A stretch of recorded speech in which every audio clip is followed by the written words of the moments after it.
I mentre en Jair pica no sé què sobre la taula, Sí.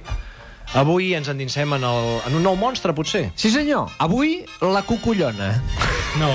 Pel nom, què diríeu que és? Ja us ho dic jo. Ai. Podria ser una barreja de sacallona i cuca de llum, que sí? Esclar. Que seria un monstre horrorós, Sí, Imagineu-vos, Seria com un fluorescent volador de carn. I que te'l pots menjar. I Seria espantós. és molt horrorós. Per cert, no us mengeu aquelles barres que es trenquen i quan es trenquen fan llum? Sí. No us les mengeu, No. No, No us les mengeu, que és verinós, allò. tot i que l'impuls primari és menjar-t'ho, Sí, senyor, o ficar-s'ho pel cul. Són aquests dos els que tens. En fi, la cucullona. Ai, Jair, és que vull estar a l'Empordà. Jo crec que ho diré, sempre que estiguis allà ho diré, perquè així la gent ho entendrà. Que estàs lluny, que estàs tranquil, que estàs a casa. Sí, senyor. En pijama, Sí. espardenyes... L'escopeta al costat de la cadira. Sí, senyor, el Rottweiler a Sí. sota la taula. Això. En fi, la cucullona, com el seu nom indica, és mig cocodril, mig papallona. Ara. Hòstia. Bonic o horrible? Parlem-ne. Quin híbrid més ben pensat, Segons que tingui de cada bèstia, no? A veure, Parlem-ne. en principi és un Pokémon. És el que sembla. Però és una criatura pròpia de la mitologia de Girona, oriunda d'allà. Es tracta d'un cocodril amb ales de papallona que nasqué de la metamorfosi d'una monja acusada de ser massa devota. Què us sembla, això? Sí. O sigui, per un excés de fe va sortir una cucullona? Anem a veure com va passar. D'acord. Anem a veure com va passar perquè és complicat, Tenim una mutació. Això per començar. En fi, la monja vivia en un monestir on les monges, amb perdó de tota la cristiandat, eren uns pendons i ella deia que havien d'anar pel camí recte. Desgraciadament, això passa. Això passa. Aviam, no totes les cases són bones. No. Ni a totes està el senyor. Hi ha totes les institucions que hi ha milers de persones implicades, n'hi ha de més bons i de més dolents. Sí, senyor. Oi? Total, que les monges es van cansar d'ella i van fer el que fan les monges pendons, amb les monges que són massa devotes, tancar-la en una masmorra al monestir que només tenia sortida al riu Onyar. Mira que pots tenir... Això ho fan sempre, no? Això és el que fan sempre. És un protocol que està tipificat, no? Sí. Clar.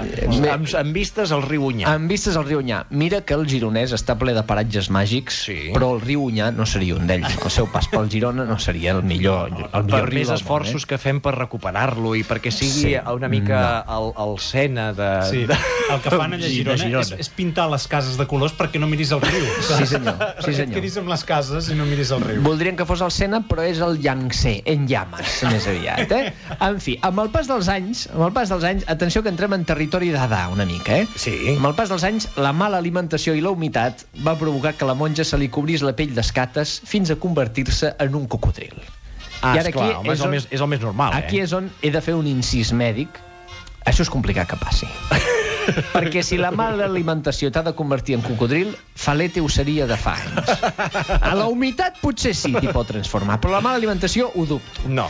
Tot i això, la santedat de la monja va provocar que, malgrat el seu aspecte horrorós, li sortissin dues ales de papallona a l'esquena, dues ales de 1000 colors. Què us sembla? És preciós, això, Molt, però del tamany d'una papallona. Sí, no, del tamany d'un cocodril. Val, perquè si no dic, vaya merda d'ales, no? No, Com ho aixeques, allò? Escolta, No s'aixeca, això. que la natura és sàvia, Esclar. Et converteix en un cocodril assassí, però et dona ales de papallona a mida.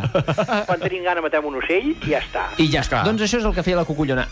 Un cop va ser convertida en cucullona, no se sap res més fins que va morir.